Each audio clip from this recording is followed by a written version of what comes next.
I don't want to waste anyone's time, so I'm going to tell you who I think this video is for. You want to change a space or maybe multiple spaces in your home, a kitchen or a bathroom or an outdoor space, whatever, because it feels off, it feels either old or it feels generic or it feels kind of too trendy. Something about it bothers you. And so you're considering hiring a contractor or maybe, subcontracting it out yourself, or maybe even doing some or all the labor yourself. But you're really not sure kind of where to start. You want the home to feel thoughtful of how you're going to live in it and use it. You want the materials to feel straightforward, but also bespoke to you and not just, something off the Home Depot shelf. And you want the space to make you feel good. And that's kind of a hard thing to quantify, but I think we've all been in a home or in another space that we just felt good in, and we've been in other spaces that were fine and served their purpose, but that didn't really make you feel something. So we've been building and remodeling our homes over the last 15 years.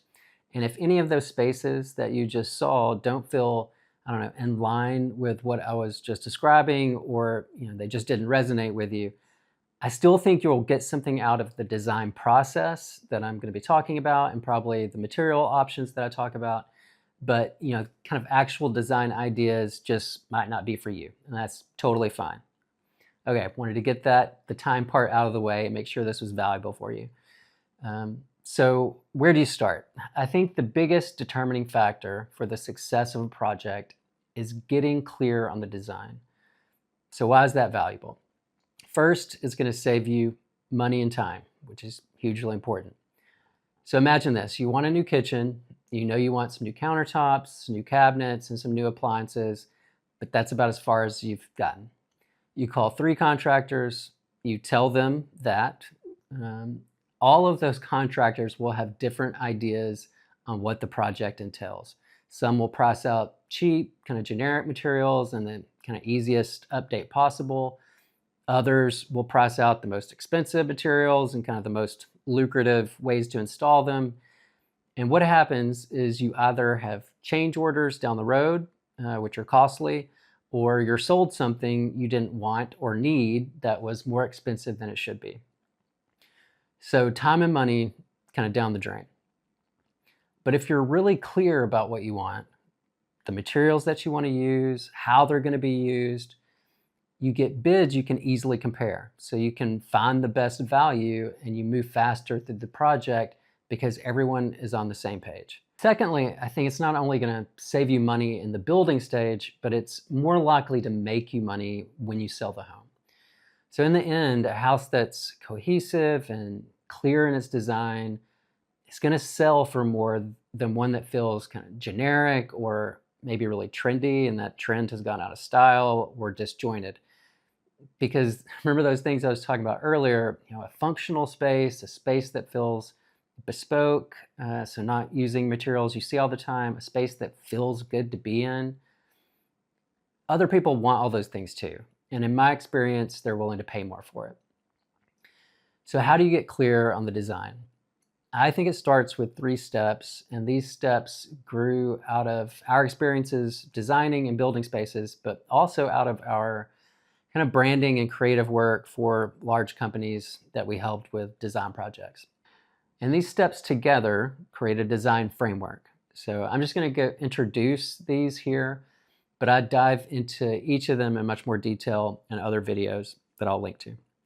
So the design framework are kind of 3 steps that get you ready to build. Step 1, see the space. So what's working and not working in the space now? You cannot solve a problem you haven't defined yet. So there are probably some things you notice every time you walk into that space, and you're probably noticing it for 1 of 2 reasons. Either it really bothers you or you like it. So you have to start kind of paying attention to what you've been paying attention to.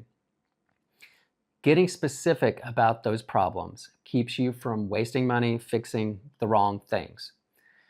Step 2 is finding the fixes. So how will a change improve your life in that space? So design is both about how things look and how things work. So think about the ideal scenario for both how you use the space and how you want it to make you feel. This is going to tie every design decision to kind of a real world benefit, not just we want something that looks nice or just make it look good. It all has a reasoning to it. And then step 3 is proving the plan. So good design means weighing options.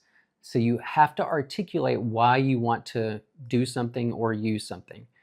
So we just tend to kind of feel things about a space and we think we know why we like something better than something else, but actually articulating it and writing it down is so much more helpful, because then you can explain it clearly, which means getting apples to apples bids, understanding it in your own mind, and then you end up with a more cohesive, valuable outcome. So that's going to be the design framework. And I think it's the kind of simplest way I know of to start getting out of kind of that stuck stage of wanting something to change, but not getting to the final outcome. I also talk about kind of materials that we used and have loved, and kind of design solutions we've landed on in our own projects. So if that sounds helpful, subscribe. You can check out that design framework template. The link for that's below. And if you want some help working through design and getting ready to start your project, check the link below to get in touch with us. We'd love to hear about it.